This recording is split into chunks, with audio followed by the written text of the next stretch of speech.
Good morning students.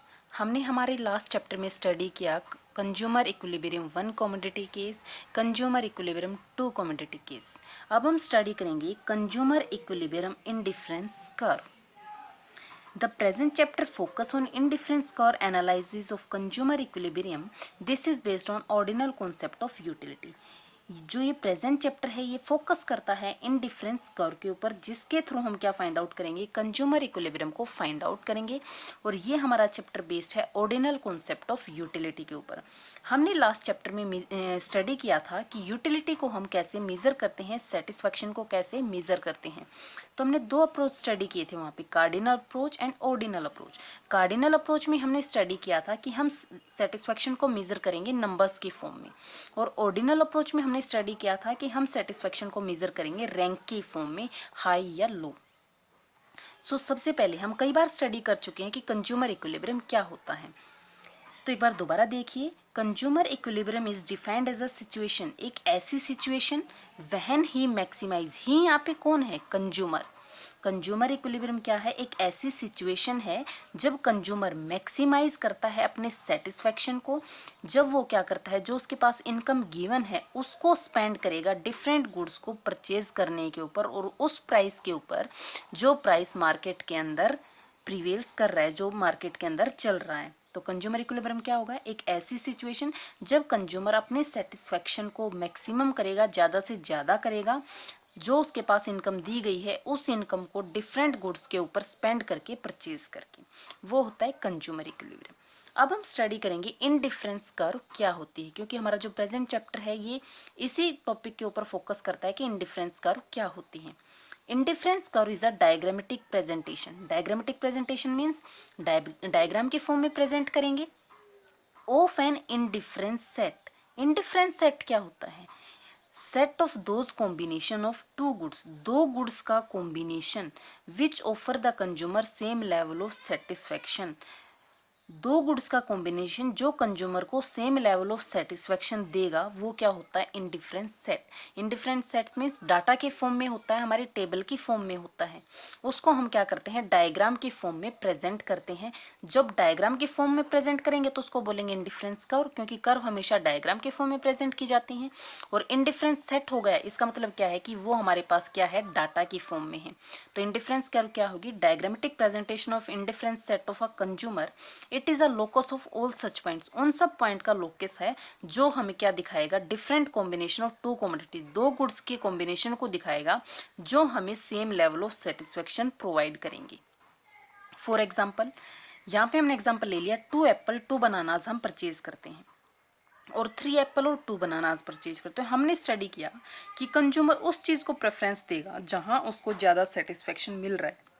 यहाँ पे 2 apple 2 bananas थे, यहाँ पे 3 एप्पल 2 बनानास थे, एक एप्पल ज़्यादा मिल रहा था, इसलिए कंज्यूमर किसको परचेज करेगा, 3 एप्पल 2 बनानास को, क्योंकि इसको प्रेफरेंस देगा, क्योंकि यहाँ उसको ज़्यादा सेटिस्फेक्शन मिल रहा है। दूसरा एग्जाम्पल देखते हैं, 2 एप्पल 2 बनानास, 3 एप्पल 3 बनानास, यहाँ एप्पल भी ज़्यादा मिल रहे हैं, बनाना भी ज़्यादा मिल रहे हैं, तो कंज्यूमर इसको प्रेफरेंस देगा, इसको परचेज करने के लिए प्रेफरेंस करेगा, क्योंकि यहाँ उसको ज़्यादा सेटिस्फेक्शन मिल रहा है। अगला एग्जाम्पल है 2 एप्पल 2 बनानास, 3 एप्पल 1 बनानास। देखिए, एप्पल 2 थे और बनानास 2 थे, लेकिन यहाँ क्या हो गया, एप्पल इंक्रीज होके 1 इंक्रीज हो गया एप्पल, और यहाँ बनाना क्या हो गया, डिक्रीज हो गया। इसका मतलब क्या है कि दोनों सिचुएशन में इसको क्या मिल रहा है, कंज्यूमर को सेम सेटिस्फेक्शन मिल रहा है। फर्स्ट वाली में एप्पल कम मिल रहे थे तो बनाना ज़्यादा मिल रहे थे, सेकंड में एप्पल ज़्यादा मिल रहे हैं तो बनाना कम मिल रहे हैं। इसका मतलब क्या है कि यहाँ उसको सेम लेवल ऑफ सेटिस्फेक्शन मिल रहा है। अगला एग्जाम्पल है 2 apple 2 bananas, 1 apple 3 bananas, apple कम मिलने लग गया है तो बनाना ज़्यादा मिलने लगे, यहाँ भी उसको क्या हो रहा है, सेम लेवल ऑफ सेटिस्फेक्शन मिल रहा है। अब हम स्टडी करेंगे आईसी कर्व, इंडिफरेंस कर्व। ये थ्योरी दी गई थी हिग्स और एलन के द्वारा। और इंडिफरेंस कर्व हमने पीछे स्टडी किया, क्या होता है, लोकस ऑफ पॉइंट, जो हमें क्या दिखाएगा, कॉम्बिनेशंस दिखाएगा दो कमोडिटीज़ का, कॉम्बिनेशन ऑफ टू कमोडिटी, दो कमोडिटीज़ हमारे पास हैं एप्पल और बनानास, जो हमें क्या करेंगे, कंज्यूमर को सेम लेवल ऑफ सेटिस्फेक्शन देंगे। तो कॉम्बिनेशंस ले लिए हमने, एप्पल ले लिया, बनाना ले लिया, दो गुड्स का कॉम्बिनेशन ले लिया। अब हम स्टडी करेंगे मोनोटोनिक प्रेफरेंस। मोनोटोनिक प्रेफरेंस, सबसे पहले ये सुनिए कि मोनोटोनिक प्रेफरेंस क्या होता है। Monotonic preference means a rational consumer always prefer more of a commodity as it offer him a higher level of satisfaction। कि कोई भी रैशनल कंज्यूमर है, रैशनल कंज्यूमर कौन सा होगा, जो समझदार कंज्यूमर होगा, कि कोई भी समझदार कंज्यूमर हमेशा उस कमोडिटी को परचेज करेगा जो उसको ज़्यादा से ज़्यादा सेटिस्फैक्शन प्रोवाइड करेगी, वो होता है मोनोटोनिक प्रेफरेंस। अब इसका एग्जाम्पल देखिए, 2 apple 2 bananas, 3 Apple 2 bananas. Apple ज़्यादा मिल रहे हैं, बनाना सेम मिल रहे हैं, तो प्रेफरेंस किसको देगा, क्योंकि वो समझदार कंज्यूमर है, उसको एक एप्पल ज़्यादा मिल रहा है, वो प्रेफरेंस किसको देगा, इसको प्रेफरेंस देगा। उसके बाद है 2 एप्पल 2 बनानास, 3 एप्पल 3 बनानास, वो प्रेफरेंस किसको देगा, एप्पल ज़्यादा मिल रहे हैं, बनाना भी ज़्यादा मिल रहे हैं, इसको प्रेफरेंस देगा। तो एक रैशनल कंज्यूमर हमेशा उसी कमोडिटी को कंज्यूम करेगा जो उसको ज़्यादा सेटिस्फेक्शन देगी। लेकिन हम यहाँ पे स्टडी करें, हमारा टॉपिक इंडिफरेंस कर्व, और वहाँ पे हमें किस चीज़ की ज़रूरत है, सेम लेवल ऑफ सेटिस्फेक्शन की। मोनोटोनिक प्रेफरेंस में तो उस चीज़ को प्रेफरेंस देगा जहाँ उसको ज़्यादा सेटिस्फेक्शन मिलेगा जिस गुड से। लेकिन हमारा मेन टॉपिक क्या है, इंडिफरेंस कर्व, और इंडिफरेंस कर्व में हम क्या स्टडी करते हैं, सेम लेवल ऑफ सेटिस्फेक्शन, कि हर एक कॉम्बिनेशन से हमें क्या मिलना चाहिए, सेम लेवल ऑफ सेटिस्फेक्शन मिलना चाहिए। अब हमारे इंडिफरेंस कर्व से रिलेटेड कुछ अजम्पशंस दी गई हैं। फर्स्ट है 2 कॉमोडिटीज़, कि जब भी हम इंडिफरेंस कर को करेंगे तो वहाँ पे क्या होना चाहिए, 2 कॉमोडिटीज़ का कॉम्बिनेशन होना चाहिए।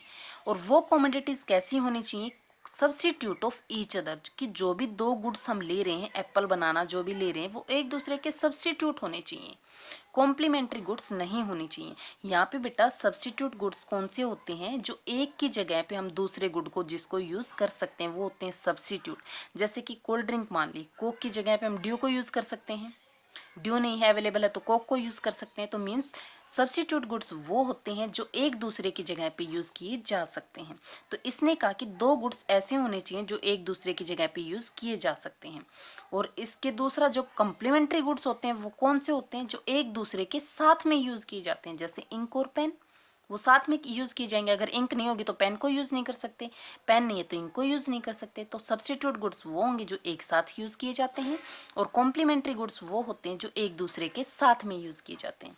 सेकेंड पॉइंट है नॉन स्टैटिटी, कि consumer is not at one point, consumer को जहाँ ज़्यादा सेटिस्फेक्शन मिलेगा वो वहाँ पे उस कमोडिटी को परचेज करेगा, इसलिए वो एक पॉइंट से दूसरे पॉइंट के ऊपर शिफ्ट कर सकता है।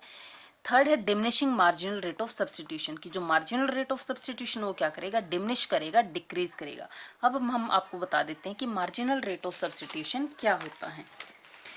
द रेट, वो rate at which the commodity can be substituted with each other, उस वो रेट जिसके ऊपर हम एक कॉमोडिटी को दूसरी कॉमोडिटी के साथ सब्स्टिट्यूट कर सकते हैं, so that total satisfaction of the consumer remain same, कि जो कंज्यूमर का सेटिस्फेक्शन है टोटल वो क्या रहे, सेम रहे।